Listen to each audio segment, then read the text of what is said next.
Hi hello മക്കളെ.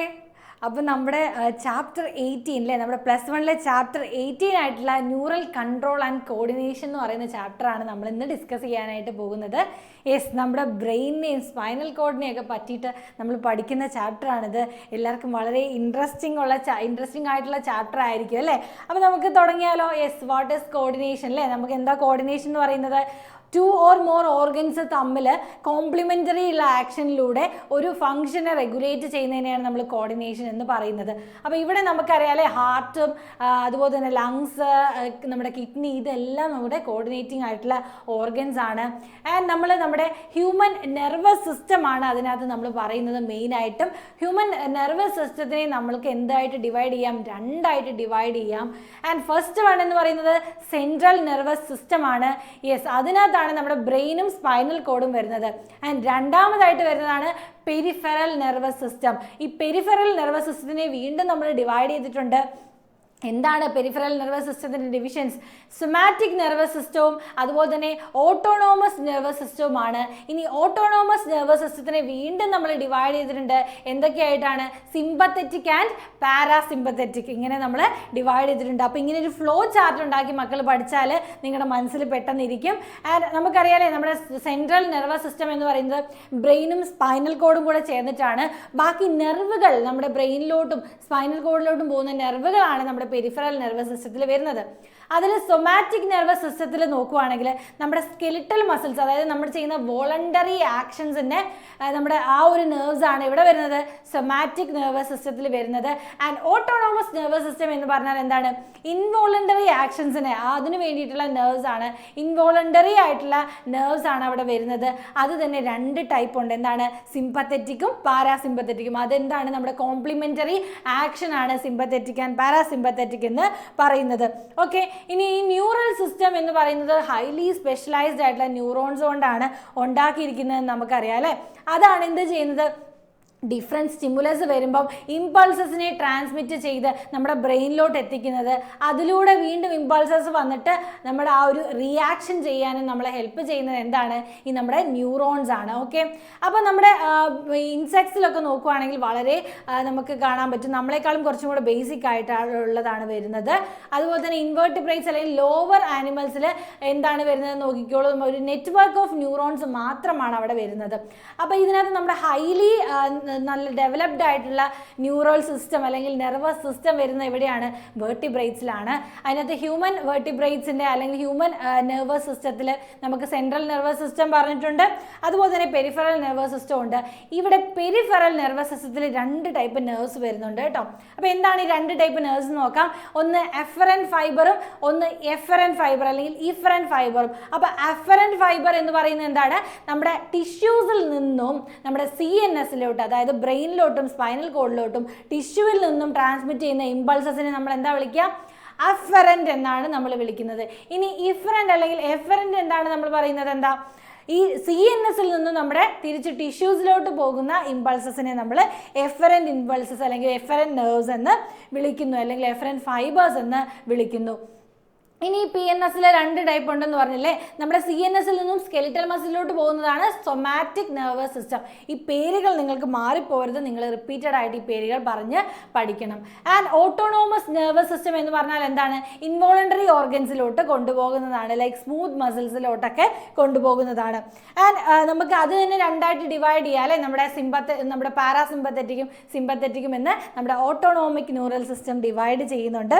And അടുത്തതായിട്ട് നമ്മുടെ വിസറൽ നെർവസ് സിസ്റ്റം ആണ്. ഇത് ഇമ്പോർട്ടൻ്റ് ആണ്. വിസറൽ നെർവസ് സിസ്റ്റം എന്ന് പറഞ്ഞാൽ ഒന്നുമില്ല, നമ്മുടെ വിസറൽ ഓർഗൻസ് ഉണ്ടല്ലോ, അതായത് നമ്മുടെ ഇന്റേണൽ ഓർഗൻസ് ആയിട്ടുള്ള ലങ്സ്, കിഡ്നി, പിന്നെ നമ്മുടെ ഹാർട്ട്, ഇതെല്ലാം നമ്മുടെ വിസറൽ ഓർഗൻസ് ആണ്. സ്റ്റൊമക്ക്, ഇതൊക്കെ വിസറൽ ഓർഗൻസ് ആണ്. അങ്ങോട്ടേക്ക് കൊണ്ടുപോകുന്ന നമ്മുടെ ഇമ്പൾസസ് ട്രാൻസ്മിറ്റ് ചെയ്യുന്നതിനെയാണ് നമ്മൾ വിസറൽ നെർവസ് സിസ്റ്റം എന്ന് പറയുന്നത് കേട്ടോ. അപ്പോൾ നമ്മുടെ ന്യൂറോണിൻ്റെ സ്ട്രക്ചറാണ് നമ്മളിനി അടുത്തായിട്ട് നോക്കുന്നത്. നമ്മുടെ structural and functional unit of nervous system എന്ന് പറയുന്നത് എന്താണ്? ന്യൂറോൺ ആണ്. ഇപ്പോൾ ഒരു ഹ്യൂമൻ ബീങ് അല്ലെങ്കിൽ ഒരു ഓർഗാനിസം എടുത്താൽ ഒരു ഓർഗാനിസത്തിൻ്റെ സ്ട്രക്ചറൽ ആൻഡ് ഫങ്ഷണൽ യൂണിറ്റ് എന്താണ്? സെല്ലാണെങ്കിൽ നമുക്കിവിടെ ന്യൂറോൺ ആണ് അവരുടെ സ്ട്രക്ചറൽ ആൻഡ് ഫങ്ഷണൽ യൂണിറ്റ് എന്ന് പറയുന്നത്. അതായത് നെർവസ് സിസ്റ്റത്തിൻ്റെ ഏറ്റവും ബേസിക് സ്ട്രക്ചർ എന്ന് പറയുന്നത് ഒരു ന്യൂറോൺ ആണ്. അപ്പോൾ ന്യൂറോൺ എന്ന് പറഞ്ഞാൽ എങ്ങനെ ഇരിക്കും? ഇങ്ങനെ ഇരിക്കും അല്ലേ. നമുക്ക് ടെക്സ്റ്റ് ബുക്കിലും ന്യൂറോണിൻ്റെ പിക്ചർ കൊടുത്തിട്ടുണ്ട്. അപ്പോൾ ഈ ന്യൂറോൺ എന്ന് പറഞ്ഞാൽ നമ്മുടെ ഓരോ ഇങ്ങനത്തെ ഒരുപാട് ന്യൂറോൺസ് ചേർന്നിട്ടാണ് നെർവസ് സിസ്റ്റം ഉണ്ടായതെന്ന് അറിയാം അല്ലേ. അപ്പോൾ ഇങ്ങനെ നോക്കുമ്പോൾ ന്യൂറോണിന് എന്തൊക്കെ സ്ട്രക്ചറുകൾ ഉണ്ട് മക്കളെ നോക്കിക്കോളൂ. യെസ്, ന്യൂക്ലിയസ് ഉണ്ട്, സെൽ ബോഡി ഉണ്ട്, ഡെൻഡ്രൈറ്റ് ഉണ്ട്, അതുപോലെ തന്നെ നമുക്കിവിടെ ആ ഒരു നീളം കൂടിയ ഭാഗത്തിന് നമ്മൾ ആക്സോൺ എന്നാണ് വിളിക്കുന്നത് അല്ലേ. ആക്സോൺ ഉണ്ട്. ഇനി ആക്സോണിന് ചുറ്റുമായിട്ട് നമുക്ക് എന്ത് കാണാൻ പറ്റും? ഷ്വാൻ സെല്ലുകൾ കാണാൻ പറ്റും. ആക്സോണിൻ്റെ ചുറ്റുമായിട്ടാണ് നമുക്ക് ഷ്വാൻ സെൽസ് കാണാൻ പറ്റുന്നത്. ഇനി ചില ഷ്വാൻ സെല്ലുകളിൽ മൈലിൻ ഷീത്ത് എന്ന് പറയുന്ന ഒരു ഷീറ്റ് കവറിങ് അല്ലെങ്കിൽ ഒരു മെംബ്രെയിൻ ഉണ്ടാവും. എല്ലാത്തിലും ഇല്ല, ചിലതിലുണ്ടാവും. അതിനെ നമ്മൾ മൈലിനേറ്റഡ് ന്യൂറോൺസ് എന്ന് വിളിക്കുന്നു. ആൻഡ് ഈ ന്യൂറോൺസിൻ്റെ ഇടയിൽ അല്ലേ, ഈ ഷ്വാൻ സെല്ലിൻ്റെ ഒക്കെ ഇടയിലായിട്ട് കുറച്ച് ഭാഗങ്ങൾ, ഷ്വാൻ സെൽ ഇല്ലാത്ത ഭാഗങ്ങൾ ഉണ്ടാവും. അതിനെയാണ് നമ്മൾ എന്ത് വിളിക്കുന്നത്? നോട്ട്സ് ഓഫ് റൺവെയർ എന്ന് വിളിക്കുന്നത്. ആൻഡ് നമ്മൾ നേരെ പോകുമ്പോൾ വീണ്ടും ബ്രാഞ്ചസ് ആയിട്ട് അത് തിരിയും അല്ലേ. ഈ ആക്സോൺ വീണ്ടും ബ്രാഞ്ചസ് ആവുന്നു. ആ ബ്രാഞ്ചസിനെ നമ്മൾ ആക്സോണൈറ്റുകൾ എന്ന് വിളിക്കുന്നു. ആൻഡ് ഈ ആക്സോണൈറ്റുകളുടെ ഏറ്റവും ടെർമിനൽ പോർഷനെ നമ്മൾ എന്ത് വിളിക്കുക? പ്രീ സിനാപ്റ്റിക് നോബ് എന്നാണ് വിളിക്കുന്നത്. ഓക്കെ അല്ലേ. അപ്പോൾ ഇത്രയും ഭാഗങ്ങളാണ് മെയിനായിട്ട് വരുന്നത്. സെൽ ബോഡി വരുന്നുണ്ട്. അപ്പോൾ സെൽ ബോഡിയിൽ വളരെ ഇമ്പോർട്ടൻ്റ് ആയിട്ടുള്ള സംഭവങ്ങളാണ് നമ്മുടെ സൈറ്റോപ്ലാസം സെൽ ബോഡിക്ക് അകത്തുണ്ട് അല്ലേ. അതുപോലെ തന്നെ അതിനകത്ത് ന്യൂക്ലിയസും ഉണ്ട്. ആൻഡ് നമ്മൾ ആ സെൽ ബോഡിക്ക് അകത്ത് നോക്കുകയാണെങ്കിൽ ഇതിൻ്റെ ഉള്ളിൽ കുറേ ഇങ്ങനത്തെ ഗ്രാന്യൂൾസ് ലൈക്ക് സ്ട്രക്ചേഴ്സ് നമുക്ക് കാണാൻ പറ്റും. This is nothing but the rough endoplasmic reticulum with ribosome ആണ്. അപ്പം ഈ ഒരു സ്ട്രക്ചറിനെയാണ് നമ്മൾ എന്ത് വിളിക്കുന്നത്? യെസ്, നിസൽസ് ഗ്രാന്യൂൾ എന്ന് വിളിക്കുന്നത്. ഓക്കെ അല്ലേ. അപ്പോൾ ഈ നിസൽസ് ഗ്രാന്യൂൾ വളരെ ഇമ്പോർട്ടൻ്റ് ആണ്. നമുക്ക് ഈ നിസൽസ് ഗ്രാന്യൂൾ എവിടെയൊക്കെ കാണാനായിട്ട് പറ്റും? ഈ സെൽ ബോഡിക്കകത്തും ഈ ഡെൻഡ്രൈറ്റിലും നമുക്ക് നിസൽ ഗ്രാന്യൂൾ കാണാനായിട്ട് പറ്റും. അപ്പോൾ ഇത്രയും ഭാഗത്താണ് നിസൽസ് ഗ്രാന്യൂൾ കാണാനായിട്ട് പറ്റുന്നത്. ഓക്കെ, ഇനി നമ്മൾ രണ്ടാമതായിട്ട് പോകുന്നത് ഡെൻഡ്രൈറ്റ്സ് ആണ്. അപ്പോൾ കണ്ടില്ലേ നമ്മുടെ ആ ഒരു ഇങ്ങനെ സ്ട്രക്ചർ ആയിട്ട് ഇങ്ങനെ കുറേ ഡിവൈഡ് ചെയ്തിരിക്കുന്നതായിട്ട് കണ്ടില്ലേ, അതാണ് ഡെൻഡ്രൈറ്റ് എന്ന് പറയുന്നത്. ആ റൈസ് ചെയ്യുന്ന ഫൈബർ ലൈക്ക് സ്ട്രക്ചറാണ് ഡെൻഡ്രൈറ്റുകൾ അല്ലേ. ഇവിടെ ഇങ്ങനെ നമുക്ക് കാണാൻ പറ്റുന്ന ഫൈബർ ലൈക്ക് സ്ട്രക്ചറാണ് ഡെൻഡ്രൈറ്റുകൾ. ഇവിടെയാണ് എന്ത് സംഭവിക്കുന്നത്? ഒരു ന്യൂറോണിൽ നിന്നും വേറൊരു ന്യൂറോണിലോട്ട് ആ ഒരു ഇമ്പൾസസ് ട്രാൻസ്മിറ്റ് ചെയ്യുമ്പോൾ അത് അക്സെപ്റ്റ് ചെയ്യുന്ന ഭാഗമാണ് ഡെൻഡ്രൈറ്റ് എന്ന് പറയുന്നത്. അവിടെ നിന്നാണ് നമ്മുടെ ഇമ്പൾസസ് സെൽ ബോഡി വഴി വീണ്ടും ആക്സോണൈറ്റ് വഴി അടുത്ത ന്യൂറോണിലോട്ട് പോകുന്നത്. ഓക്കെ അല്ലേ. ഇനി അടുത്ത ഭാഗമാണ് നമ്മുടെ ആക്സോൺ എന്ന് പറയുന്നത്. അപ്പോൾ ഇങ്ങനെ ഡെൻഡ്രോണുകളായിട്ട് ഇങ്ങനെ തിരിക്കുമ്പോൾ ഒരു ഡെൻഡ്രോൺ കുറച്ച് ലോങ് ആയിട്ടുള്ള ഫൈബർ ആയിരിക്കും. അതിനെ നമ്മൾ ആക്സോൺ എന്നാണ് വിളിക്കുന്നത്. ഇനി ഈ ആക്സോൺ എന്താ ചെയ്യുന്നത്? ഈ സെൽ ബോഡിയിൽ നിന്നും ഇമ്പൾസസിനെ വേഗം ട്രാൻസ്മിറ്റ് ചെയ്യാണ്. എങ്ങോട്ടേക്ക്? ആക്സോണൈറ്റ് വഴി സിനാപ്റ്റിക് നോബിലോട്ട് ട്രാൻസ്മിറ്റ് ചെയ്യാണ്. ഈ സിനാപ്റ്റിക് നോബിൽ എത്തിക്കഴിഞ്ഞാൽ നമ്മുടെ അടുത്ത ന്യൂറോണിലോട്ട് അത് ട്രാൻസ്മിറ്റ് ആവും. അപ്പോൾ ഇവിടെ നമുക്ക് സിനാപ്റ്റിക് നോബ് എന്ന് പറയുന്ന സ്ട്രക്ചറാണ് ഈ ആക്സോണിൻ്റെ ഏറ്റവും അറ്റത്തായിട്ട് നമുക്ക് കാണാൻ പറ്റുന്നത്. അതിൻ്റെ അകത്തായിട്ട് നമുക്ക് എന്ത് കാണാൻ പറ്റും? ന്യൂറോ ട്രാൻസ്മിറ്റേഴ്സ് കാണാൻ പറ്റും. അത് നമുക്ക് കുറച്ചും കൂടി ഡീറ്റെയിൽ ആയിട്ട് വരാം.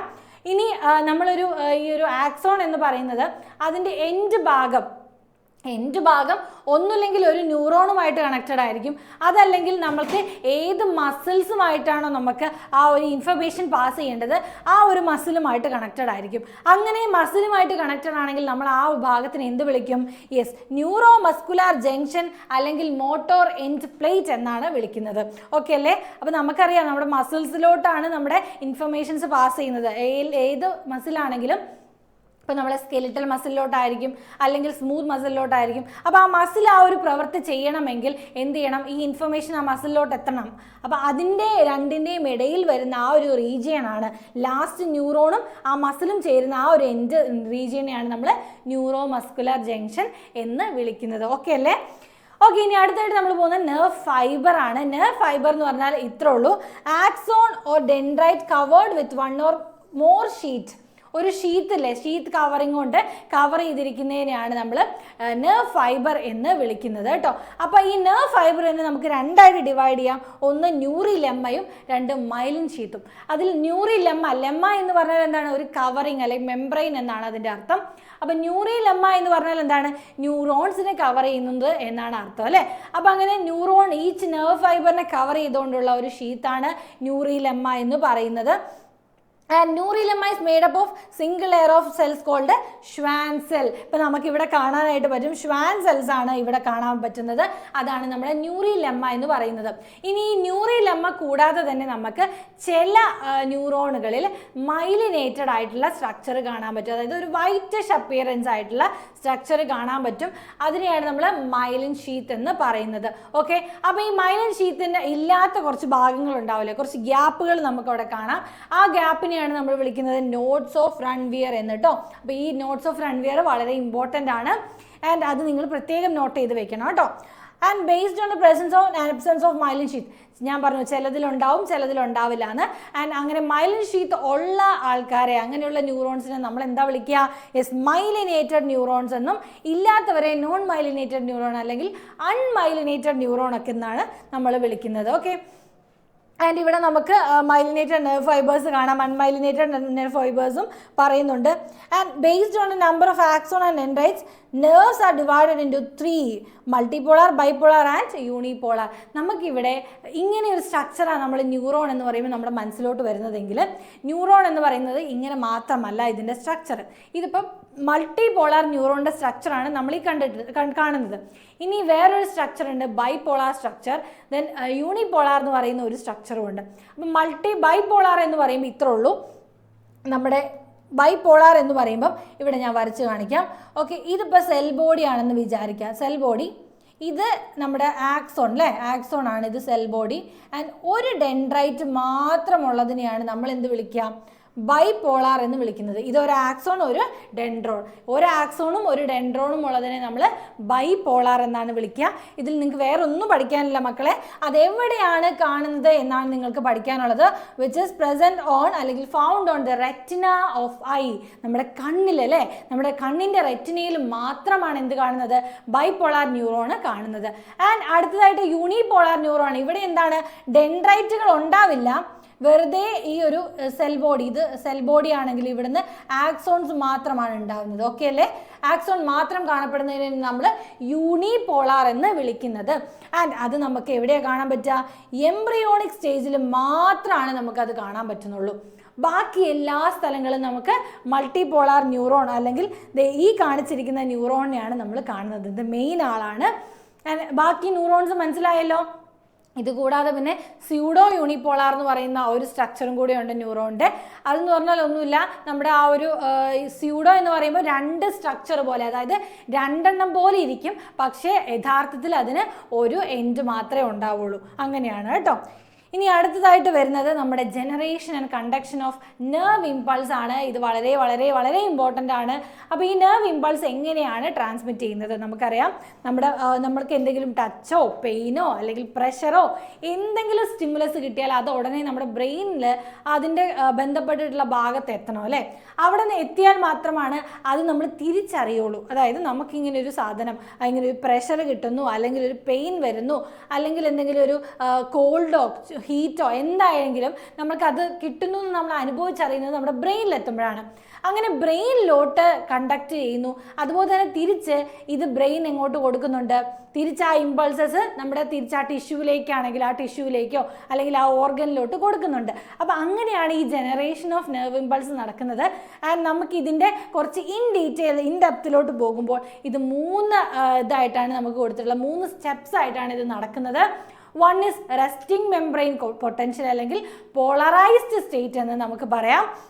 അടുത്തതാണ് നമ്മുടെ നമ്മുടെ ആക്ഷൻ പൊട്ടൻഷ്യൽ അല്ലെങ്കിൽ ഡീപോളറൈസേഷൻ എന്ന് നമ്മൾ വിളിക്കുന്നത്. ആൻഡ് തേർഡ് ആണ് റീപോളറൈസേഷൻ. അപ്പോൾ ഇങ്ങനെ 3 സ്റ്റെപ്പായിട്ടാണ് മക്കളെ നടക്കുന്നത്. അപ്പോൾ നമുക്കിതിൻ്റെ തുടങ്ങാം. എല്ലാവരും ശ്രദ്ധിച്ചിരുന്നുള്ള, കാരണം ഇതിൻ്റെ ഏറ്റവും ഇമ്പോർട്ടൻ്റ് ആയിട്ടുള്ള ഭാഗമാണ്. അപ്പോൾ റെസ്റ്റിംഗ് മെംബ്രെയിൻ പൊട്ടൻഷ്യൽ എന്ന് പറഞ്ഞാൽ ഇത്രയേ ഉള്ളൂ. എന്താണ്?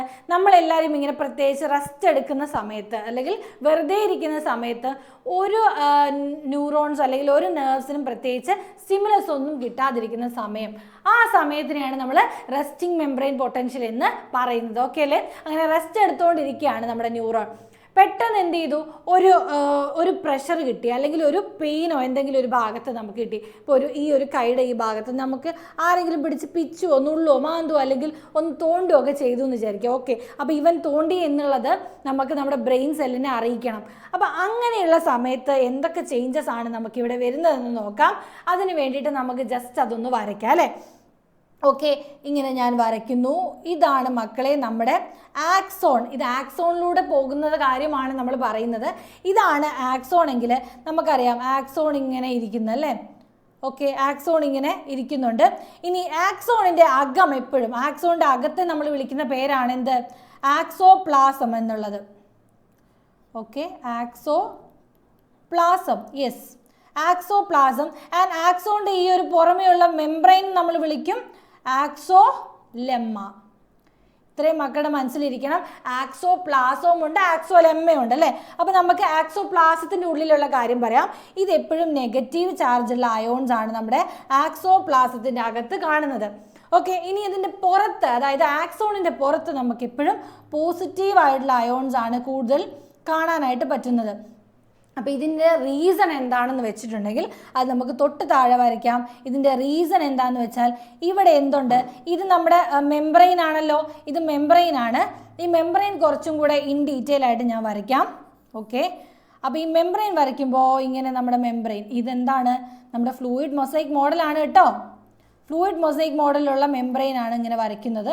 അങ്ങനെ വരയ്ക്കുമ്പോൾ ഇവിടെ നമുക്ക് കാണാൻ പറ്റും, യെസ്, ഇച്ചിരി വലുതാക്കി ഞാൻ വരയ്ക്കുന്നുണ്ട്. ഇവിടെ നമുക്കൊരു ചാനൽ കാണാൻ പറ്റുന്നുണ്ട് അല്ലേ. ഈ ചാനൽ ക്ലോസ്ഡ് ആയിട്ടുള്ള ചാനലാണ് ഒരു ചാനൽ എന്ന് പറയുന്നത്. ആ ചാനലിൻ്റെ പേരാണ് Na+ channel. Okay, sodium channel എന്ന് വിളിക്കുന്ന ചാനലാണ് കേട്ടോ. ഇത് Na+ ചാനലാണ്, ചാനൽ അല്ലെങ്കിൽ സോഡിയം ചാനൽ. ഓക്കെ, ഇനി അടുത്തതായിട്ട് കാണപ്പെടുന്നതാണ് നമ്മുടെ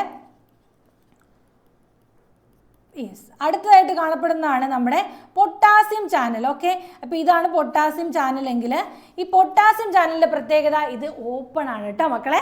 റെസ്റ്റിംഗ് മെംബ്രെയിൻ പൊട്ടൻഷ്യൽ, റെസ്റ്റ് എടുത്തുകൊണ്ടിരിക്കുമ്പോൾ നമ്മുടെ പൊട്ടാസ്യം ചാനൽ എന്ന് പറയുന്നത് എന്താണ്, K+ channel. Okay, K+ channel എന്ന് പറയുന്നത് ഓൾവേസ് ഓപ്പൺ ആണ് റെസ്റ്റ് എടുക്കുന്ന സ്റ്റേറ്റിൽ. ഓക്കെ, ഇനി ഇത് കൂടാതെ നമുക്ക് ഒരു ചാനലും കൂടെ വരുന്നുണ്ട്. എന്താണ് അതിൻ്റെ പേര്, യെസ്, അതൊരു പ്രോട്ടീനാണ്, ക്യാരിയർ പ്രോട്ടീനാണ് വരുന്നത്. ഓക്കെ അല്ലേ. അപ്പോൾ ക്യാരിയർ പ്രോട്ടീനും കൂടെ ഇവിടെ വരുന്നുണ്ട്. ഈ ക്യാരിയർ പ്രോട്ടീനെ നമ്മൾ വിളിക്കുന്നതാണ് എന്ത്, നമ്മുടെ സോഡിയം പൊട്ടാഷ്യം പമ്പ് എന്നുള്ളത്. Okay, Na+, K+ pump. അപ്പോൾ ഇത് എടുത്തിരിക്കുന്ന ഈ ഒരു സംഭവത്തിനെയാണ് ഇപ്പോൾ ഞാൻ വലുതാക്കി ഇവിടെ വരച്ചിട്ടുള്ളത്. ഓക്കെ, ഒരു മെംബ്രെയിൻ, ഈ ആക്സോലെമ്മേനെയാണ് വരച്ചിട്ടിരിക്കുന്നത്. അതിൻ്റെ ഇൻസൈഡാണ് അല്ലേ, ഇൻസൈഡാണ് നമുക്കിവിടെ നെഗറ്റീവ് ചാർജസ് ഉണ്ടാകുന്നത്. ആൻഡ് ഔട്ട്സൈഡ് നമുക്ക് പോസിറ്റീവ് ആയിട്ടാണ് ചാർജസ് പോകുന്നത്. കറക്റ്റ് അല്ലേ. അപ്പോൾ ഇങ്ങനെ വരുന്ന സമയത്ത് നമ്മുടെ സോഡിയം ചാനൽ അവിടെ ക്ലോസ് ആണ് അല്ലേ. സോഡിയം ചാനൽ ക്ലോസ് ആയതുകൊണ്ട് തന്നെ നമുക്ക് അകത്ത് എന്ത് സംഭവിക്കും മക്കളെ, സോഡിയത്തിൻ്റെ കോൺസെൻട്രേഷൻ വളരെ കുറവായിരിക്കും അല്ലേ, ലോ സോഡിയം ആയിരിക്കും. ഇൻസൈഡ് എന്താണ്, ഇൻസൈഡ് എന്ന് നമുക്ക് പറയാൻ പറ്റും more excess negative ions, negative ions കാണാം. അതുപോലെ തന്നെ എക്സസ് K+ അയോൺസ്, അതുപോലെ തന്നെ നമുക്ക് ലോ Na+ അയോൺസ്. അപ്പോൾ ലെസ് Na+ അയോൺസ് അല്ലെങ്കിൽ ലോ Na+ അയോൺസ് നമുക്ക് കാണാനായിട്ട് പറ്റും. ഓക്കെ കേട്ടോ. അപ്പോൾ ഇത്രയും കാര്യങ്ങൾ നിങ്ങൾ വിചാരിക്കുക. നമ്മുടെ റെസ്റ്റിംഗ് മെംബ്രെയിൻ പൊട്ടൻഷ്യൽ ഇരിക്കുമ്പോൾ നമ്മുടെ സോഡിയം ചാനൽ ക്ലോസ് ആണ്, Na+ ചാനലിൽ K+ ചാനൽ ഓപ്പൺ ആണ്. ആൻഡ് Na+ K+ പമ്പ് ഇങ്ങനെ പമ്പ് ചെയ്തുകൊണ്ടിരിക്കുന്നുണ്ട്. അപ്പോൾ ഈ പമ്പിൻ്റെ പ്രത്യേകത എന്ന് പറഞ്ഞിട്ടുണ്ടെങ്കിൽ 3 സോഡിയത്തിനെ പുറത്തോട്ട് വിടുമ്പോൾ 2 K+നെ അകത്തോട്ട് വിടുന്നു. അപ്പോൾ ഇവിടെ 3 സോഡിയം, ഇത് ഓപ്പോസിറ്റ് സൈഡിൽ എഴുതാം.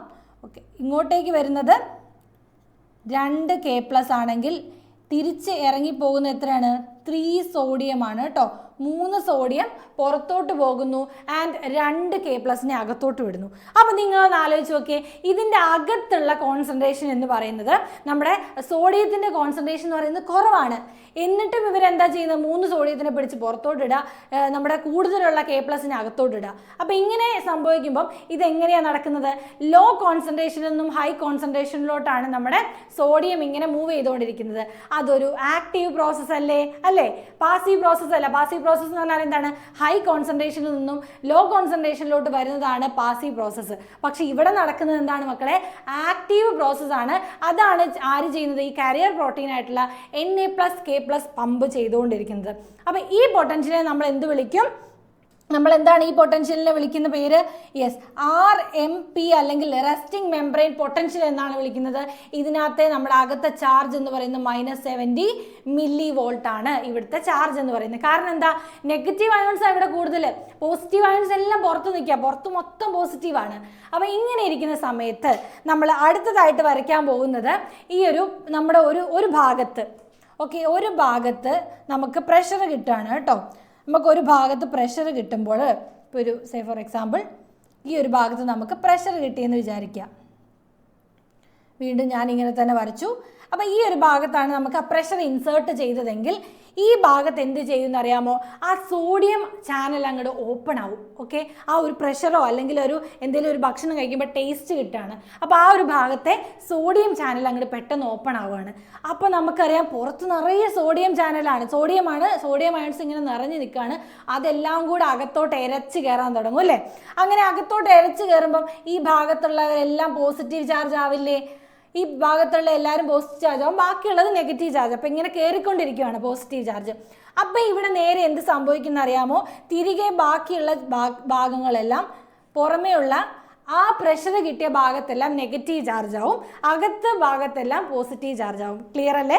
അങ്ങനെയുള്ള സമയത്ത് നമ്മുടെ ഇവിടെ ഒരു ആക്ഷൻ പൊട്ടൻഷ്യൽ രൂപപ്പെടുകയാണ്. ഇതിനെയാണ് നമ്മൾ എന്ത് വിളിക്കുന്നത്? ആക്ഷൻ പൊട്ടൻഷ്യൽ എന്ന് വിളിക്കുന്നത് കേട്ടോ. ആക്ഷൻ പൊട്ടൻഷ്യൽ അല്ലെങ്കിൽ AP എന്ന് നമുക്ക് എഴുതാം. ആ ഒരു ആക്ഷൻ പൊട്ടൻഷ്യൽ എന്ന് പറഞ്ഞാൽ +35 mV ആണ്. ഇത്രയും ക്ലിയർ ആണോ? അപ്പം ഇങ്ങനെ സോഡിയം ചാനൽസ് ഓപ്പൺ ആകുമ്പം ഈ Na+K+ പമ്പ് അവിടെ അങ്ങ് നിൽക്കും. അതായത് നമ്മുടെ സോഡിയം അകത്തോട്ട് ഇങ്ങനെ കയറും, നമ്മുടെ K+ channel is always open. ഇതിങ്ങനെ K+ ഇതിലൂടെ ഇങ്ങനെ ഇറങ്ങി പോയിക്കൊണ്ടിരിക്കുവാണ്. അപ്പോൾ K+ ഇങ്ങനെ ഓപ്പൺ ആണ്. ആ സമയത്ത് K+ എന്ത് ചെയ്യും? ക്ലോസ്ഡ് ആവും, സോഡിയം അകത്തോട്ട് കയറും, ആ ഭാഗത്തുള്ളതെല്ലാം പോസിറ്റീവ് ചാർജ് ആവും. ഇനി എന്ത് സംഭവിക്കണം? ഈ ഒരു ഭാഗത്ത് നിന്ന് ഇങ്ങനെ ബാക്കി ഭാഗത്തോട്ട് ഇങ്ങനെ മാറിക്കൊണ്ടിരിക്കണം അല്ലേ? അതായത് ചാർജ് ഡിസ്ട്രിബ്യൂഷൻ. ഇപ്പോൾ ഇവിടെ കിട്ടിയ ആ ഒരു ഇമ്പൾസ് അല്ലെങ്കിൽ ആ ഒരു സ്റ്റിമുലസ് എന്ന് പറയുന്നത് നമ്മുടെ ബ്രെയിനിലെത്തണ്ടേ? അപ്പോൾ ഇത് എന്ത് ചെയ്യണം? ഇങ്ങനെ ആക്ഷൻ പൊട്ടൻഷ്യൽ മാറിക്കൊണ്ടിരിക്കണം. അപ്പോൾ ഈ ഒരു ഭാഗത്ത് നമുക്കറിയാം പ്ലസ് ചാർജ് ആയിരുന്നതെല്ലാം വീണ്ടും മൈനസിലോട്ട് വരാൻ തുടങ്ങും. തൊട്ടടുത്ത ഭാഗത്തോട്ട് ആ ഒരു പ്ലസ് ചാർജ് കൊടുക്കും, വീണ്ടും ഇങ്ങനെ. അപ്പോൾ എന്ത് സംഭവിക്കും? മോളിൽ നേരെ തിരിച്ച് സംഭവിച്ചുകൊണ്ടിരിക്കുകയാണ്. ഇവിടെ പ്ലസ് ആവും ആൻഡ് ഈ ഭാഗത്ത് മൈനസ് ആവും, വീണ്ടും പ്ലസ് ആവും. അതായത് ഇവിടെ ഉണ്ടായിരുന്ന ഇമ്പൾസിനെ അടുത്ത ഭാഗത്തോട്ട് ട്രാൻസ്ഫർ ചെയ്യാണ്. ഇനി രണ്ടാമത് എന്ത് ചെയ്യും? വീണ്ടും അടുത്ത ഭാഗത്തേക്ക് ഇങ്ങനെ ട്രാൻസ്ഫർ ചെയ്തുകൊണ്ടിരിക്കുകയാണ്. ഇതിനെയാണ് നമ്മൾ ആക്ഷൻ പൊട്ടൻഷ്യൽ എന്ന് പറയുന്നത്. ഓക്കെ, അപ്പോൾ ആക്ഷൻ പൊട്ടൻഷ്യൽ എത്രയാണ്? +35 mV ആണ് അവിടുത്തെ ചാർജ് എന്ന് പറയുന്നത്. ആൻഡ് നമുക്കറിയാം ഈ നമ്മുടെ റെസ്റ്റിംഗ് മെംബ്രെയിൻ പൊട്ടൻഷ്യൽ ഉണ്ടല്ലോ, ആ സമയത്തിനെയാണ് നമ്മൾ ഒരു പോളറൈസ്ഡ് സ്റ്റേറ്റ് എന്ന് പറയുന്നത്. കാരണം എന്താണ്? പുറത്ത് പ്ലസും അകത്ത് നെഗറ്റീവുമായിട്ടുള്ള സമയമാണ്. ആ സമയത്ത് 2 ചാർജ് ഡിഫറൻസ് വരുന്നതുകൊണ്ട് തന്നെ നമ്മൾ അതിനെ ഒരു പോളറൈസ്ഡ് സ്റ്റേറ്റിലാണ് ഇരിക്കുന്നതെന്ന് പറയാം. അതിനെയാണ് പോളറൈസേഷൻ എന്ന് പറയുന്നത്. ഇതിനെ എന്ത് പറയും? നമ്മുടെ ആക്ഷൻ പൊട്ടൻഷ്യൽ എന്ന് പറയുന്നുണ്ട്. ആൻഡ് നെക്സ്റ്റ് സ്റ്റെപ്പിൽ എന്ത് സംഭവിക്കും മക്കളെ? നെക്സ്റ്റ് സ്റ്റെപ്പ് എന്ന് പറഞ്ഞാൽ ഇത് എല്ലാം ഇങ്ങനെ ആക്ഷൻ പൊട്ടൻഷ്യൽ ഉണ്ടായിട്ടുണ്ടല്ലേ? ആക്ഷൻ പൊട്ടൻഷ്യൽ ഇങ്ങനെ നിലനിന്നുകൊണ്ടിരിക്കാൻ പറ്റത്തില്ല.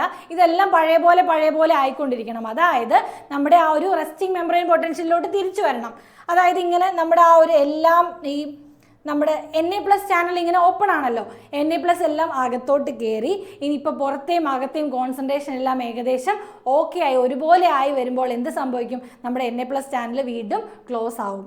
ഓക്കെ, ആ സമയത്ത് നമ്മുടെ അകത്തുണ്ടായിരുന്ന പോസിറ്റീവ് ചാർജ് എല്ലാം മാറി വീണ്ടും അകത്ത് നെഗറ്റീവ് ചാർജും പുറത്ത് ഇങ്ങനെ പോസിറ്റീവ് ചാർജുമായി പഴയ പോലെ ആകും. അതായത് -70 mV തിരിച്ചു വരും. ഇതിനെയാണ് നമ്മൾ എന്ത് വിളിക്കുക? റീപോളറൈസേഷൻ എന്ന് വിളിക്കുന്നത്. റീപോളറൈസേഷൻ എന്ന് വിളിക്കുന്നത്. അപ്പോൾ ആ ഒരു ഇമ്പൾസ് ട്രാൻസ്മിറ്റ് ചെയ്ത് കഴിഞ്ഞാൽ വീണ്ടും പോളറൈസ്ഡ് സ്റ്റേറ്റിലോട്ട് റീപോളറൈസ്ഡ് സ്റ്റേറ്റിലോട്ട് പോകുകയാണ്. ഇതാണ് പോളറൈസേഷൻ. ആക്ഷൻ പൊട്ടൻഷ്യൽ ഉണ്ടാകുന്നതാണ് ഡീപോളറൈസേഷൻ കേട്ടോ. Depolarisation okay. ഡീപോളറൈസേഷൻ വേറൊരു കളറിൽ എഴുതാം. ഡീപോളറൈസേഷൻ.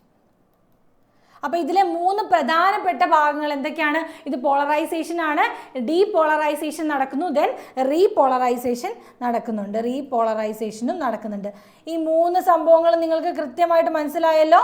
ഓക്കെ, ഇതിനകത്ത് എന്തൊക്കെയാണ് കൂടുതൽ വരുന്നത് ഇത് നിങ്ങൾ കറക്റ്റായിട്ട് ഓർത്ത് വയ്ക്കുക. കാരണം ആക്ഷൻ പൊട്ടൻഷ്യൽ ഉണ്ടാകുന്നതിന് മുമ്പ് അകത്ത് എക്സസ് നെഗറ്റീവ് അയോൺസ് ആയിരിക്കും ആൻഡ് K+ അയോൺസും കൂടുതലായിരിക്കും, ലെസ് Na+ അയോൺസ് ആയിരിക്കും. ഇനി ആക്ഷൻ പൊട്ടൻഷ്യൽ ഉണ്ടാകുമ്പോൾ നേരെ എന്ത് തിരിയും? അത് നേരെ തിരിഞ്ഞിട്ട് Na+ അയോൺസ് കൂടുതലായിട്ട് വരും. ദെൻ രണ്ടാമത് റീപോളറൈസേഷൻ സംഭവിക്കുമ്പോൾ എന്ത് സംഭവിക്കും? നമ്മുടെ Na+ അയോൺസ് വീണ്ടും പുറത്തിട്ട് പോകും. ഇപ്പം ഇങ്ങനെയാണ് ആ ഒരു ആക്ഷൻ പൊട്ടൻഷ്യൽ ഉണ്ടാകുന്നത്. അത് ഇൻ ഡീറ്റെയിൽ എഴുതിയിട്ടുള്ളതാണ്. നമ്മുടെ axon membrane has more permeable to K+ ions. നമ്മൾ പറഞ്ഞില്ലേ നമ്മുടെ K+ അയോൺ ചാനൽ എപ്പോഴും ഓപ്പൺ ആയിരിക്കുന്നത്. ആൻഡ് നമ്മുടെ കോൺസെൻട്രേഷൻ ഓഫ് K+ അയോൺസും നെഗറ്റീവ് ചാർജുമായിരിക്കും അവിടെ കൂടുതലായിട്ട് ഉണ്ടാവുക. ആൻഡ് കോൺസെൻട്രേഷൻ ഓഫ് Na+ പുറത്തായിരിക്കും കൂടുതലായിട്ട് ഉണ്ടാവുന്നത്. ആൻഡ് ഇതാണ് നമ്മുടെ ആക്ഷൻ പൊട്ടൻഷ്യൽ സംഭവിക്കുമ്പോൾ എന്ത് ചെയ്യും? ഹെവി ഇൻഫ്ലക്സ് ഓഫ് Na+ അകത്തോട്ട് കയറും ആൻഡ് നെഗറ്റീവ് ചാർജ് എല്ലാം പോസിറ്റീവായിട്ട് മാറും. ആൻഡ് അത് തന്നെ നമ്മൾ പോളറൈസ് അങ്ങോട്ട് ഓരോരോ റീജിയനിലോട്ട് ഇങ്ങനെ നീങ്ങിക്കൊണ്ടിരിക്കും. അപ്പോൾ ഇതാണ് നമ്മുടെ ആ ഒരു ട്രാൻസ്മിഷൻ ഓഫ് ഇമ്പൾസ് എന്ന് പറയുന്നത്. അപ്പം ഇങ്ങനെ ഇമ്പൾസസ് എവിടെ എത്തും മക്കളെ? ഒരു ആക്സോണിൻ്റെ ഭാഗമല്ലേ ഇപ്പോൾ വരച്ചത്, ആക്സോണിൻ്റെ സിനാപ്റ്റിക് നോബിലേക്ക് എത്തി. ഓക്കെ, ഇതിപ്പോൾ ഒരു ആക്സോൺ നമ്മൾ വരച്ചിട്ടുണ്ട്. ആക്സോൺ ഇങ്ങനെ സിനാപ്റ്റിക് നോബ്, അതായത് എൻഡ് ഭാഗം അല്ലേ, ആ ഒരു എൻഡ് ഭാഗത്തിലോട്ട് നമ്മൾ എത്തി. ഇനി ഈ എൻഡ് ഭാഗത്തിൽ നിന്ന് അടുത്ത ന്യൂറോണിലോട്ട് പോകണ്ടേ? അതിനെയാണ് നമ്മൾ ട്രാൻസ്മിഷൻ ഓഫ് ഇമ്പൾസ് എന്ന് പറയുന്നത്. അപ്പോൾ അടുത്ത ന്യൂറോണിൻ്റെ ഈ ഒരു ഭാഗം ഇവിടെ ഇങ്ങനെ ഉണ്ടാവും അല്ലേ. അടുത്ത ന്യൂറോണിൻ്റെ എന്താണ് ഇവിടെ ഉണ്ടാവുക? നമ്മുടെ ഡെൻഡ്രൈറ്റ് ആയിരിക്കും ഇവിടെ ഇങ്ങനെ ഇരിക്കുന്നുണ്ടാവുക അല്ലേ. അപ്പോൾ ഇങ്ങനെ ഈ സിനാപ്റ്റിക് നോബിൽ നിന്നും അടുത്ത ഡെൻഡ്രൈറ്റിലോട്ട് അത് അബ്സോർബ് ചെയ്യണം, അല്ലെങ്കിൽ അത് സ്വീകരിക്കണം. അതിന് സ്വീകരിക്കുന്നത് എങ്ങനെയാണെന്ന് നമുക്ക് നോക്കാം. എങ്ങനെയാണ് അത് സ്വീകരിക്കുന്നതെന്ന് വെച്ചാൽ ഇതാണ് നമ്മുടെ പ്രീ സിനാപ്റ്റിക് നോബ് എന്ന് പറയുന്ന ഭാഗം. ഓക്കെ, പ്രീ സിനാപ്റ്റിക് നോബ് എന്ന് പറഞ്ഞാൽ എന്താണ്? ഇറ്റ്സ് ഒരു നോർമലി ഒരു സിനാപ്റ്റിക് അതായത് സിനാപ്റ്റിക് നോബ് തന്നെയാണ്. അവസാനം ഫസ്റ്റ് എത്തി നിൽക്കുന്ന ആ ഒരു സിനാപ്റ്റിക് നോബിനെയാണ് നമ്മൾ പ്രീ സിനാപ്റ്റിക് നോബ് എന്ന് വിളിക്കുന്നത്. ആ പ്രീ സിനാപ്റ്റിക് നോബിനകത്ത് ഞാൻ പറഞ്ഞു എന്തുണ്ട്? കുറേ വെസിക്കിൾസ് ഉണ്ട് അല്ലേ. കുറേ വെസിക്കിൾസ് ഉണ്ടെന്ന് പറഞ്ഞില്ലേ. ആ വെസിക്കിൾസ് ആണ് നിങ്ങൾ ഈ കാണുന്നത്. ഈ വട്ടത്തിനുള്ളിൽ വെസിക്കിളാണ് ഈ കാണുന്നത്. ഈ വെസിക്കിളിൻ്റെ അകത്ത് എന്താ ഉള്ളത്? ന്യൂറോ ട്രാൻസ്മിറ്ററുകളാണ് ഉള്ളത്.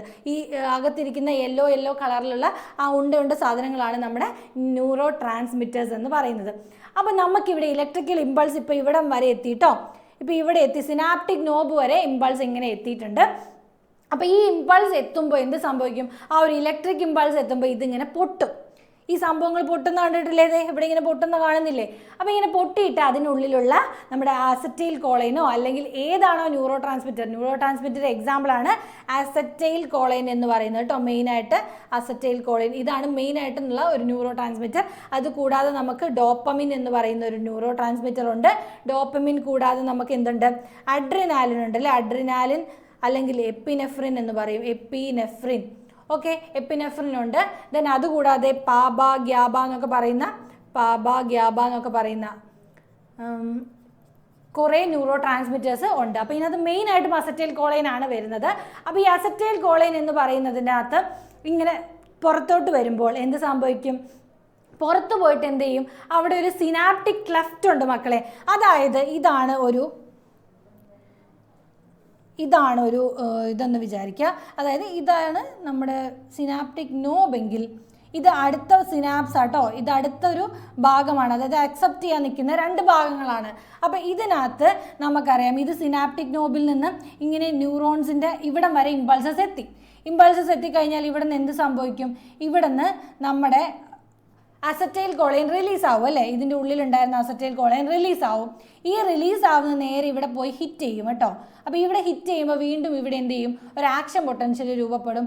ആ ആക്ഷൻ പൊട്ടൻഷ്യലാണ് വീണ്ടും അടുത്ത ന്യൂറോണിലേക്ക് ട്രാൻസ്മിറ്റ് ചെയ്യുന്നത്. അപ്പോൾ ഇവിടെ എന്ത് സംഭവിക്കും? ഇവിടെ ഒരു ക്ലെഫ്റ്റ് റീജിയൻ ഉണ്ട്. ക്ലെഫ്റ്റ് എന്ന് പറഞ്ഞാൽ എന്താണ്? രണ്ട് സിനാപ്സിൻ്റെ ഇടയിലുള്ള റീജിയനാണ്. അതായത് ഈ ഒരു സിനാപ്സും സിനാപ്റ്റിക് നോബിൻ്റെയും അടുത്ത ഡെൻഡ്രൈറ്റിൻ്റെയും ഇടയിലുള്ള റീജിയനെയാണ് നമ്മൾ സിനാപ്റ്റിക് ക്ലെഫ്റ്റ് എന്ന് വിളിക്കുന്നത്. അപ്പോൾ ഈ ക്ലഫ്റ്റിലാണ് നമ്മുടെ ന്യൂറോ ട്രാൻസ്മിറ്റർ റിലീസ് ചെയ്ത് വരുന്നത്. അവിടെ നിന്ന് വീണ്ടും എന്ത് ചെയ്യും? ആ ഒരു പുതിയ ന്യൂറോണിലേക്ക് പോയി ഹിറ്റ് ചെയ്യുന്നു, അവിടെ വീണ്ടും ഇമ്പൾസ് ഉണ്ടാകുന്നു, അവിടെ നിന്ന് വീണ്ടും ട്രാൻസ്മിറ്റ് ചെയ്യുന്നു. ഇങ്ങനെയാണ് നമുക്ക് വരുന്നത്. ഈ ട്രാൻസ്മിഷൻ തന്നെ രണ്ട് ടൈപ്പ് ഉണ്ട് മക്കളെ.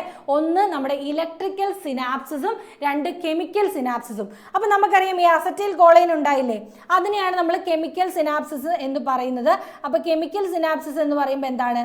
ഇവിടെ വലിയൊരു സിനാപ്റ്റിക് ക്ലെഫ്റ്റ് ഉണ്ടാവും ആൻഡ് അസറ്റൈൽ കോളൈൻ റിലീസ് ആവും. പക്ഷേ ഇലക്ട്രിക്കൽ ഇമ്പൾസ് എന്ന് പറയുമ്പോൾ എന്താണ്? ഇവിടെ നമുക്ക് ഒട്ടും ഒരു ഗ്യാപ്പ് കാണാൻ പറ്റത്തില്ല. ഇലക്ട്രിക്കൽ അതായത് അവിടെ നമുക്ക് ന്യൂറോ ട്രാൻസ്മിറ്റേഴ്സിൻ്റെ ആവശ്യമില്ല, നേരിട്ട് ഡയറക്റ്റ് ആയിട്ടാണ് അവർ എൻ്റർ ചെയ്യുന്നത്. അതുകൊണ്ട് തന്നെ ഇവിടെ എന്താണ്? ഇലക്ട്രിക്കൽ സിനാപ്സിൽ നോ ക്ലെഫ്റ്റ്, നമുക്ക് ക്ലെഫ്റ്റ് അവിടെ കാണാനായിട്ട് പറ്റത്തില്ല. അതാണ് നമുക്ക് ഈ ഒരു രണ്ട് ടൈപ്പ് ഓഫ് നമ്മുടെ ഇമ്പൾസ് ട്രാൻസ്മിഷനും പറയുന്നത് കേട്ടോ. ഒന്ന് ഇലക്ട്രിക്കൽ സിനാപ്സും ഒന്ന് കെമിക്കൽ സിനാപ്സും. അതിനകത്ത് ഇലക്ട്രിക്കൽ സിനാപ്സിലാണ് നമുക്ക് ക്ലെഫ്റ്റ് കാണാനായിട്ട് പറ്റാത്തത്. കെമിക്കൽ സിനാപ്സിൽ നമുക്ക് ക്ലെഫ്റ്റ് അല്ലെങ്കിൽ ആ ഒരു റീജിയൻ കാണാനായിട്ട് പറ്റും.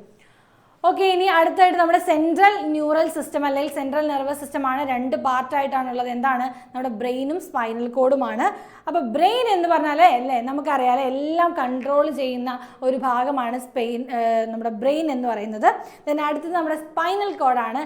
സ്പൈനൽ കോഡ് എന്ന് പറഞ്ഞാൽ എവിടെയാണ്? നമ്മുടെ ഈ ഒരു നമ്മുടെ മെഡുല്ല ഒബ്ലാങ്കട്ട റീജിയനിൽ നിന്നും ഓക്കെ, നമ്മുടെ സ്പൈനൽ കോഡ് എന്ന് പറഞ്ഞാൽ നമ്മുടെ ബ്രെയിനിൻ്റെ ലോവർ റീജിയനിൽ നിന്ന് എറൈസ് ചെയ്യുന്ന ഭാഗമാണ് അല്ലേ. അപ്പോൾ കുറേ ആക്ഷൻസ് ഒക്കെ നമുക്കറിയാം, റിഫ്ലക്സ് ആക്ഷൻസുകളൊക്കെ നമ്മുടെ സ്പൈനൽ കോഡാണ് അത് കൺട്രോൾ ചെയ്യുന്നതെന്ന് നമ്മൾ പഠിച്ചിട്ടുണ്ട്. ഓക്കെ, അപ്പോൾ നമുക്ക് ഈ സ്പൈനൽ കോഡും CNS അതായത് നമ്മുടെ സെൻട്രൽ നെർവസ് സിസ്റ്റത്തിൽ വരുന്നതാണ് നമ്മുടെ ബ്രെയിനും സ്പൈനൽ കോഡും. അപ്പോൾ ഇതിനകത്ത് തന്നെ രണ്ട് ടൈപ്പ് മാറ്റേഴ്സ് പഠിക്കാനുണ്ട്. ഏതൊക്കെയാണ്? ഒന്ന് ഗ്രേ മാറ്ററും ഒന്ന് വൈറ്റ് മാറ്ററും. അപ്പോൾ ഈ ഗ്രേ മാറ്റർ എന്ന് പറഞ്ഞാൽ ഒന്നുമില്ല മക്കളെ, അവിടെ സെൽ ബോഡി ന്യൂറോൺസ് ഉണ്ടല്ലോ, അതിൻ്റെ സെൽ ബോഡി കാണപ്പെടുന്ന ഭാഗത്തിനെയാണ് നമ്മൾ ഗ്രേ മാറ്റർ എന്ന് പറയുന്നത്. അപ്പോൾ നമ്മൾ ബ്രെയിൻ നോക്കിക്കേ, ബ്രെയിനിൻ്റെ ഗ്രേ മാറ്റർ എവിടെയാണ് കാണപ്പെടുന്നത്? യെസ്, നമുക്ക് ആ കോർട്ടെക്സ് റീജിയൻ അല്ലെങ്കിൽ ഔട്ട്സൈഡ് റീജിയനിലാണ് നമുക്ക് ഗ്രേ മാറ്റർ കാണുന്നത്. ഇൻസൈഡിൽ വെള്ള കളറിലല്ലേ കാണുന്നത്, വൈറ്റ് മാറ്റർ ആണ് നമുക്ക് ഇൻസൈഡിൽ കാണാൻ പറ്റുന്നത്. ഓക്കെ, ഇനി നമുക്ക് ഈ സ്പൈനൽ കോഡ് എടുത്തു കഴിഞ്ഞാൽ അതിൻ്റെ ഗ്രേ മാറ്റർ അകത്തും നമ്മുടെ വൈറ്റ് മാറ്റർ പുറത്തുമാണ് കാണപ്പെടുന്നത്. അപ്പോൾ ഈ ഒരു ഡിഫറൻസ് നിങ്ങൾ ഓർത്ത് വയ്ക്കുക. നമ്മുടെ ബ്രെയിനിലാണെങ്കിൽ വൈറ്റ് മാറ്റർ ആണ് അകത്തുള്ളത്, ഗ്രേ മാറ്റർ പുറത്താണ്. ആൻഡ് നമ്മുടെ സ്പൈനൽ കോഡിലാണെങ്കിൽ ഗ്രേ മാറ്റർ അകത്താണ്, നമ്മുടെ വൈറ്റ് മാറ്റർ പുറത്താണ്. ഇത്രയും കാര്യങ്ങൾ ഒന്ന് ഓർത്ത് വയ്ക്കുക കേട്ടോ. അപ്പോൾ നമ്മുടെ ബ്രെയിൻ വരികയാണ്. നമ്മുടെ ബ്രെയിൻ എന്ന് പറയുന്ന മെയിൻ റീജിയനിലോട്ട് നമ്മൾ വരികയാണ്. നമ്മുടെ ബ്രെയിനെ കവർ ചെയ്യാൻ വേണ്ടിയിട്ട് കുറേ കാര്യങ്ങളുണ്ട് അല്ലേ. അതായത് നമ്മൾ ബ്രെയിനെ പ്രൊട്ടക്റ്റ് ചെയ്യണം, കാരണം വളരെ ഇമ്പോർട്ടൻ്റ് ആയിട്ടുള്ള ഭാഗമാണ് ബ്രെയിൻ എന്ന് പറയുന്നത്. യെസ്, അതിനെ പ്രൊട്ടക്റ്റ് ചെയ്യുന്നത് എന്താണ്? സ്കള്ള് യൂസ് ചെയ്തുകൊണ്ടാണ് അതിൻ്റെ ഒരു പ്രൊട്ടക്ഷൻ. ഒരു ബോണി ബോക്സ് ആണ് അല്ലേ സ്കൾ എന്ന് പറയുന്നത്. അതുപോലെ തന്നെ ക്രേനിയം സ്കള്ളുമാണ് നമ്മുടെ ബ്രെയിനെ പ്രൊട്ടക്റ്റ് ചെയ്യുന്നത്. ആൻഡ് ഓൾസോ ബ്രെയിനെ കവർ ചെയ്യാൻ വേണ്ടിയിട്ട് ഒരു മെംബ്രെയിൻ ഉണ്ട്. ആ മെംബ്രെയിൻ്റെ പേരെന്താ? യെസ്, ക്രേനിയൽ മെനിഞ്ചസ് എന്നാണ് ആ ഒരു മെംബ്രെയിൻ്റെ പേര്. ആ ക്രേനിയൽ മെനിഞ്ചസിൻ്റെ മെംബ്രെയിൻ്റെ ആ ഒരു കവറിങ്ങിന് 3 ഭാഗങ്ങളാണുള്ളത്, അല്ലെങ്കിൽ 3 ലെയറുകളാണുള്ളത്. ആ 3 ലെയറുകൾ ഏതൊക്കെയാണ് മക്കളെ? Dura matter, arachnoid and Piya matter. അപ്പോൾ ഈ 3 മാറ്ററുകൾ നിങ്ങൾ പഠിച്ചു വയ്ക്കുക. Dura matter, arachnoid and Piya matter. അതിനകത്ത് ഡ്യൂറാ മാറ്റർ ആണ് ഏറ്റവും ഔട്ടർ മോസ്റ്റ് ഉള്ളത്. അപ്പോൾ നിങ്ങൾക്ക് ആ ഒരു പിക്ചറൊക്കെ ചിലപ്പോൾ തന്നിട്ട് അല്ലെങ്കിൽ എന്തെങ്കിലും തന്നിട്ട് നിങ്ങളോട് ചോദിക്കും ഔട്ടർ മോസ്റ്റ് ഏതാണ് എന്നുള്ളത്. അപ്പം നമുക്ക് ഡ്യൂറാ മാറ്റർ ആണ് നമ്മുടെ ഔട്ടർ മോസ്റ്റ് ഇരിക്കുന്നത്. അരാക്നോയിഡ് സെൻറ്ററിലുള്ളതാണ്. ആൻഡ് പിയ മാറ്റർ ആണ് നമുക്ക് അകത്ത് കാണാൻ പറ്റുന്നത്. ഓക്കെ അല്ലേ. അപ്പോൾ ഇത് എന്താണ്? നമ്മുടെ മെനിഞ്ചസിൻ്റെ ലെയറുകളാണ് കേട്ടോ. നമുക്ക് ബ്രെയിനെ നമുക്ക് 3ആയിട്ട് ഡിവൈഡ് ചെയ്യാം. എന്തൊക്കെയാണ് മക്കളെ ബ്രെയിനിൻ്റെ 3ആയിട്ട് ഡിവിഷൻസ്? യെസ്, നമുക്ക് ഫോർ ബ്രെയിൻ, ഹൈൻഡ് ബ്രെയിൻ, പിന്നെ എന്താണ് നമ്മുടെ ഭാഗങ്ങളെന്ന് പറയുന്നത് അല്ലേ. ഫോർ ബ്രെയിൻ എന്ന് പറയുന്നതാണ് നമ്മുടെ ഫസ്റ്റ് ഭാഗം എന്ന് പറയുന്നത്. ഓക്കെ, ഇതാണ് നമ്മുടെ ബ്രെയിനിൻ്റെ പിക്ചർ അല്ലേ. നമുക്ക് തന്നിട്ടുള്ള പിക്ചറാണ്. അപ്പോൾ ഈ ഒരു ഭാഗത്തിൽ നമുക്ക് കാണുമ്പോൾ നമ്മുടെ ഒരു മെയിനായിട്ട് ഡിവൈഡ് ചെയ്തിരുന്നത് mid brain, fore brain, hind brain എന്ന് പറയുന്ന രീതിയിലാണ്. അപ്പോൾ ഫോർ ബ്രെയിൻ എന്ന് പറയുമ്പോൾ ഒന്നുമില്ല, ഈ ഒരു ഏറ്റവും മുകളിൽ കാണുന്ന റീജിയനാണ് നമ്മുടെ ഫോർ ബ്രെയിൻ എന്ന് പറയുന്നത്. മിഡ് ബ്രെയിൻ എന്ന് പറഞ്ഞാൽ ആ ഒരു സെൻറ്റർ പോർഷനാണ്. ഹൈൻഡ് ബ്രെയിൻ എന്ന് പറയുമ്പോൾ കുറച്ച് താഴെ വരുന്ന ഭാഗങ്ങളാണ് ഹൈൻഡ് ബ്രെയിനിൽ വരുന്നത്. അപ്പോൾ ഇതിൽ ആരൊക്കെയാണ് വരുന്നത് എന്ന് നമുക്ക് നോക്കാം. നമ്മുടെ ഫോർ ബ്രെയിനിൽ വരുന്ന 3 ആൾക്കാരാണ്, which cerebrum, thalamus, hypothalamus. Cerebrum, തലാമസും ഹൈപ്പോതലാമസുമാണ് ഫോർ ബ്രെയിനിൽ വരുന്നത്. ഫോർ ബ്രെയിനിന് വേറൊരു പേരും കൂടി ഉണ്ട്, പ്രോസ് എൻസെഫലോൺ എന്നും കൂടെ വിളിക്കുന്നുണ്ട്. അപ്പോൾ ഇതാണ് ഏറ്റവും ഗ്രേറ്റർ പാർട്ട്, അല്ലെങ്കിൽ ഏറ്റവും വലിയ പാർട്ട് അല്ലേ. സെറിബ്രം അല്ലേ ഏറ്റവും വലിയ പാർട്ട്. അപ്പോൾ തന്നെ നമുക്കറിയാം അതിൻ്റെ കൂടെ തലാമസും ഹൈപ്പോതലാമസും വരുമ്പോൾ നമ്മുടെ ആ ഒരു ബ്രെയിനിൻ്റെ ഏറ്റവും വലിയ പാർട്ട് എന്ന് പറയുന്നത് ഈ ഫോർ ബ്രെയിൻ ആണ്. അതിനകത്ത് സെറിബ്രം എന്തൊക്കെയാണ് ചെയ്യുന്നത്? ലാർജസ്റ്റ് പാർട്ടാണ് നമ്മുടെ സെറിബ്രം എന്ന് പറയുന്നത് കേട്ടോ. അപ്പോൾ ഈ നമ്മുടെ സെറിബ്രം, നമ്മുടെ ഒരു ബ്രെയിൻ എന്ന് പറയുമ്പോൾ ഇതിന് 2 ഹെമിസ്ഫിയേഴ്സ് ആയിട്ടാണ് കൊടുത്തിട്ടുള്ളത്.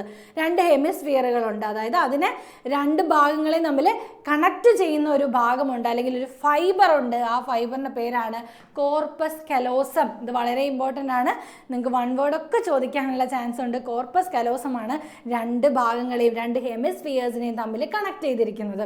ഓക്കെ അല്ലേ? ഇനി സെറിബ്രത്തിന് എന്തൊക്കെ ഭാഗങ്ങളാണുള്ളത്? സെറിബ്രം കോർട്ടെക്സും സെറിബ്രൽ മെഡുല്ലയാണ് 2 റീജിയൻസ് എന്ന് പറയുന്നത്. ആൻഡ് സെറിബ്രൽ കോർട്ടെക്സ് എന്ന് പറയുന്ന റീജിയൻ ആണ് ഔട്ടർ മോസ്റ്റ് റീജിയൻ അല്ലേ, നമുക്കറിയാം.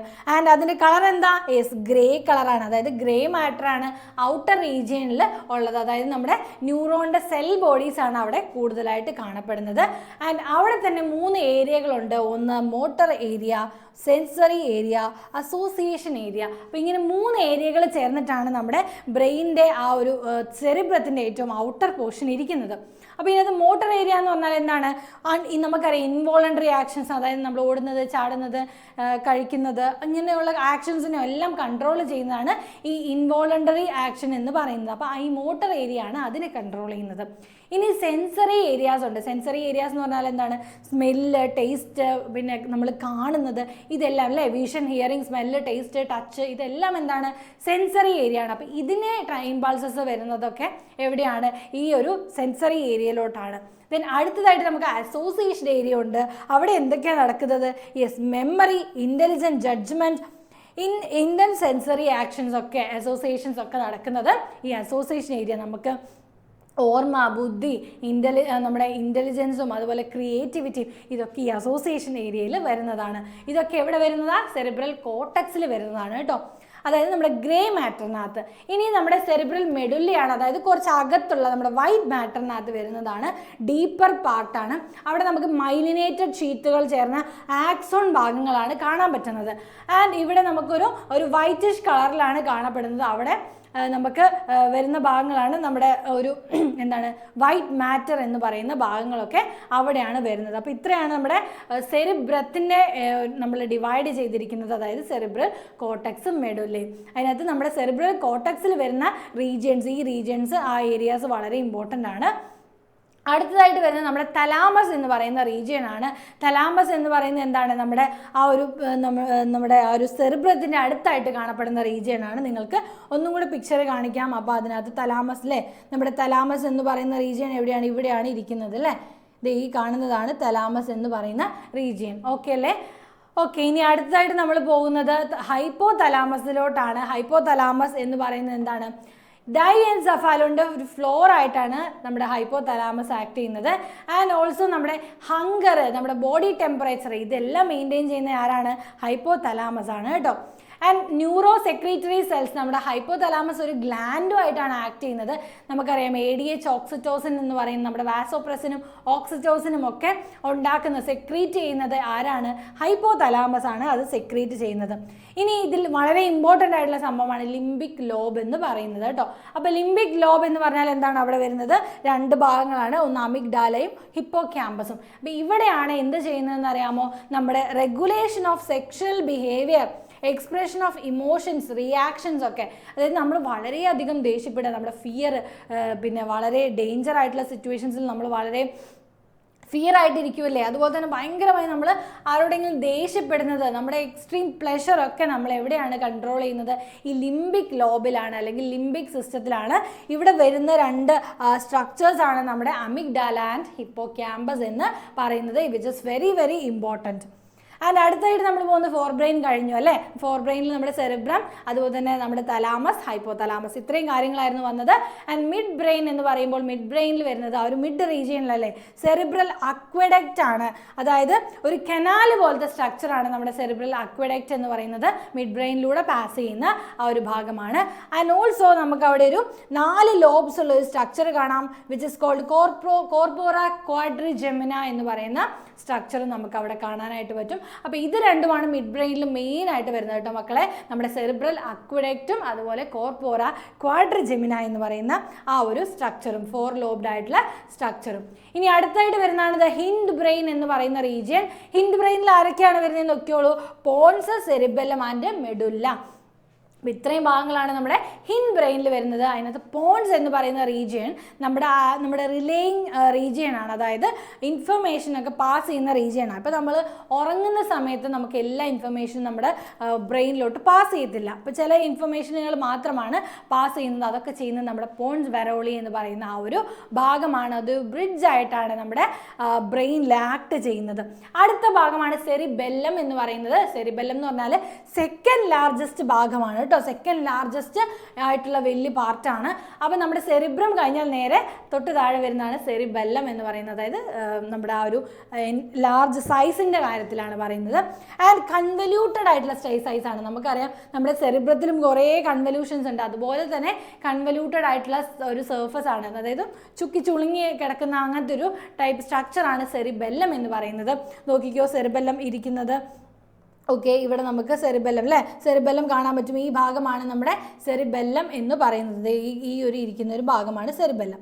ഓക്കെ, ഇനി അതിൻ്റെ അടുത്ത താഴെയായിട്ട് കാണപ്പെടുന്ന ഭാഗമാണ് മെഡുല്ല എന്ന് പറയുന്ന ആ ഒരു റീജിയൻ അല്ലേ. മെഡുല്ല എന്ന് പറയുന്ന റീജിയൻ ആണിത്. അപ്പോൾ നമുക്ക് അടുത്തതായിട്ട് നോക്കാനുള്ളത് എന്താണ്? മെഡുല്ല എന്ന് പറയുന്ന റീജിയൻ ആണ്. അതിന് മുമ്പ് നമ്മുടെ സെറിബെല്ലം എന്താ ചെയ്യുന്നത്? നമ്മുടെ ആ ഒരു ബാലൻസിങ് ഉണ്ടല്ലോ, ബോഡിയുടെ ബാലൻസിങ് ഒക്കെ സെറിബെല്ലമാണ് കൺട്രോൾ ചെയ്യുന്നത് കേട്ടോ. അപ്പോൾ നമ്മൾ ആൽക്കഹോളിക്സ് ആയിട്ടുള്ള ആൾക്കാരില്ലേ, ആൽക്കഹോളൊക്കെ കഴിച്ചു കഴിഞ്ഞിട്ടുണ്ടെങ്കിൽ നമ്മുടെ ബോഡി ബാലൻസിങ്ങിനെയാണ് അത് ബാധിക്കുന്നത്, അത് സെറിബെല്ലത്തിനെയാണ് ബാധിക്കുന്നത്. അത് വളരെ വളരെ ഇമ്പോർട്ടൻ്റ് ആയിട്ടുള്ള ഒരു പോയിന്റ് ആണ് കേട്ടോ. ഇനി അടുത്തായിട്ട് വരുന്നത് നമ്മുടെ മെഡുല്ല ഒബ്ലോങ്കട്ടയാണ് അല്ലേ. നമ്മുടെ മെഡുല്ല ഒബ്ലോങ്കട്ട നമ്മുടെ ബ്രെയിൻ്റെ ഏറ്റവും ഇമ്പോർട്ടൻ്റ് ആയിട്ടുള്ള ഭാഗമാണ്. കാരണം എന്താണെന്നറിയോ? അതാണ് ഇൻവോളണ്ടറി ആക്ഷൻസ് ആയിട്ടുള്ള നമ്മുടെ ഹാർട്ട് ബീറ്റിനെയും അതുപോലെ തന്നെ നമ്മുടെ ശ്വസിക്കുന്ന നമ്മുടെ ബ്രീത്തിങ്ങിനെയും നമ്മുടെ കണ്ണ് ചിമ്മുന്ന എല്ലാ ഇൻവോളണ്ടറി ആക്ഷൻസിനെയും നമ്മൾ കൺട്രോൾ ചെയ്യുന്ന ഭാഗമാണ് മെഡുല്ല ഒബ്ലോങ്കട്ട എന്ന് പറയുന്നത്. അപ്പോൾ ഈ ഒരു ഭാഗം നമ്മുടെ അടിച്ചു പോയി കഴിഞ്ഞാൽ എല്ലാം തീർന്നു. കാരണം ബാക്കിയുള്ള കാര്യങ്ങളെല്ലാം നമുക്ക് വോളണ്ടറി ആക്ഷൻസ് ഒക്കെ നമുക്ക് കൺട്രോൾ ചെയ്യാം, പക്ഷേ ഈ ഇൻവോളണ്ടറി ആക്ഷൻസ് ഒന്നും നമുക്ക് കൺട്രോൾ ചെയ്യാൻ പറ്റാത്തതാണ്. അപ്പോൾ കാർഡിയാർ വാസ്കുലാർ ആ ഒരു ഭാഗം നമ്മുടെ ഹാർട്ടൊക്കെ അടിച്ചു പോയി തീർന്നില്ലേ. അപ്പോൾ അങ്ങനത്തെ എല്ലാ റെസ്പിറേഷൻ നമ്മുടെ ആ ശ്വസനം നിന്ന് കഴിഞ്ഞാൽ നമ്മുടെ കാറ്റ് പോയില്ലേ. അപ്പോൾ അത് സംരക്ഷിക്കേണ്ട ഒരു ഭാഗമാണ് മെഡുല്ല ഒബ്ലോങ്കട്ട. ഈ ഒരു റീജിയനിലായിട്ടാണ് നമ്മുടെ മെഡുല്ല ഒബ്ലോങ്കട്ട വരുന്നത്. അപ്പം ആരും അങ്ങോട്ട് പിടിച്ചടിക്കാതെയൊന്നും നിങ്ങൾ പ്രത്യേകം ശ്രദ്ധിക്കുക. അത് വളരെ താഴെയാണ് ഇരിക്കുന്നത്, എന്നാലും ആ ഭാഗത്തേക്ക് എന്തെങ്കിലും ഒരു അടി കിട്ടിക്കഴിഞ്ഞിട്ടുണ്ടെങ്കിൽ നമ്മൾ തീർന്നു എന്നുള്ളതാണ്. അപ്പോൾ നമ്മുടെ ബ്രെയിൻ സ്റ്റെം എന്ന് പറയുന്നത് ഈ മിഡ് ബ്രെയിനും അതുപോലെ തന്നെ പോൺസ് മെഡുല്ലയും കൂടെ ചേർന്നിട്ടാണ് നമ്മുടെ ബ്രെയിൻ സ്റ്റെം ഉണ്ടായിരിക്കുന്നത്. മിഡ് ബ്രെയിൻ ഭാഗവും നമ്മുടെ പോൺസ് ആൻഡ് മെഡുല്ല ഭാഗവും ചേർന്നിട്ടൊരു ഭാഗമാണ് ബ്രെയിൻ സ്റ്റെം എന്ന് പറയുന്നത്. അപ്പോൾ ഇത്രയും കാര്യങ്ങളാണ് നമ്മൾ ഈ ഒരു ചാപ്റ്ററിൽ നോക്കിയത്. അപ്പോൾ ഈ ചാപ്റ്ററിൽ ഇമ്പോർട്ടൻ്റ് ആയിട്ടുള്ള നമ്മുടെ ബ്രെയിനിൻ്റെ പ്രധാനപ്പെട്ട ഭാഗങ്ങൾ, ഇമ്പൾസ് ട്രാൻസ്മിഷനൊക്കെ നിങ്ങൾ നന്നായിട്ട് നോക്കുക. അപ്പോൾ ഈ ഒരു ചാപ്റ്റർ എല്ലാവർക്കും നന്നായി മനസ്സിലായെന്ന് മിസ് വിശ്വസിക്കുകയാണ്. നല്ല മാർക്ക് എല്ലാവർക്കും സ്കോർ ചെയ്യാൻ പറ്റട്ടെ. താങ്ക്